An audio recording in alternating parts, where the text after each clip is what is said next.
Apprendre de ses erreurs, c'est l'une des plus grandes capacités de notre cerveau. Et si on changeait de point de vue pour se dire que l'erreur est un super levier pour notre apprentissage?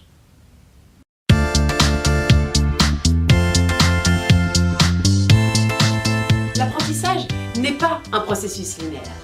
Il passe par des essais, des tâtonnements, des tentatives, des erreurs et des réussites. Notre cerveau a cette capacité extraordinaire d'adaptation qui fait que oui, on apprend de ses succès et on apprend encore plus de ses erreurs. C'est sûrement pour cette raison que Sénèque disait que nous apprenons la sagesse à partir de nos échecs, plus que de nos succès. Stanislas Dehaene, un psychologue cognitiviste et neuroscientifique français, a mis en évidence 4 piliers pour l'apprentissage: l'attention, l'engagement actif, le retour sur nos erreurs et la consolidation. Le retour sur nos erreurs est le 3e pilier de l'apprentissage. Il explique que pour apprendre, notre cerveau analyse le signal d'erreur comme un signal pour corriger et ajuster le tir.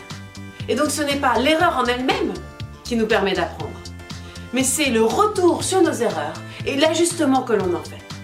Et plus les retours sont qualitatifs et précis, plus on apprend vite. Gardons à l'esprit que d'être dans un environnement qui accepte et valorise l'erreur est un tremplin pour l'apprentissage.